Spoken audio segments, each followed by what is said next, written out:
देखंतु वर्तमान सारा ओडिशार आईन श्रृंखला संपूर्ण और विपर्यस्त हो जाइए। सरकार नूतन कर आसवा पर दीर्घ 8-9 मास है सबू जानी अजना भाया चुप अच्छा। ये मोहन सरकार नुह, ये मौन सरकार। सबू जानी अजना 8 मास भितर 18,000 ऊर्ध्व केस दायर होते सुधा केवल 200टा ही समाधान होगा पर बाकी सब पेंडिंग अच्छे। आज पर्यंत पुणी दिनक दिन नारी निर्यातना गणदुष्कर्म बढ़ी चलती ओडिशा रे। मुख्यमंत्री चुप कहीं आम प्रश्न मुख्यमंत्री चुप कहीं आपाई बोली से मंतव्य कहीं देना। विगत दिन में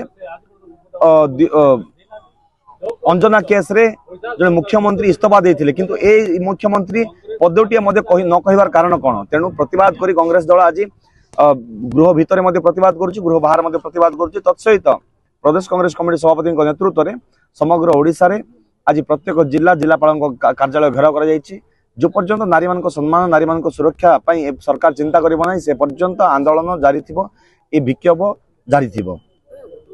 निहाती भाव देखंतु वर्तमान अति लज्जाजनक घटना घटी जाइए किछि दिन पूर्व। चित्रकंटा कथा कहतु, ये पदीगुड़ा लक्ष्मीपुर कथा कहतु कि बरी कथा कहतु, नाबालिका मानक गणबलात्कार करा जाइछि, नाबालिका मानक गर्भवती करा जाउछि। यह एक लज्जाजनक घटना। यह केवल जे मालकानगिरी को लज्जित करना समग्र ओडिशा को लज्जित करुच्ची।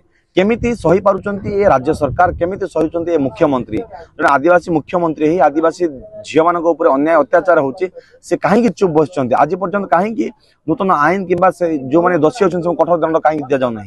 तेणु कांग्रेस दल आंदोलन करुच्ची। कांग्रेस दल वर्तमान राजरास्ता ओह्लई आसी। जो पर्यंत नारी मान सम्मान मिलिबो नै से पर्यंत यही प्रतिवाद ए विक्षोभटा जारी थिबो। राज्य सरकार सबू जानी अजना भाया व्यवहार करुचंती। खुद निजे मुख्यमंत्री गृह विभाग दायित्व थिबा सत्वे मध्य सबू जानी अजना भाया रहउचंती। तेणु आशा करुचु तुरंत मुख्यमंत्री इस्तीफा दियंतु, नहले उपरे कठोर कार्यानुष्ठान नुहा आईन प्रणयन करंतु।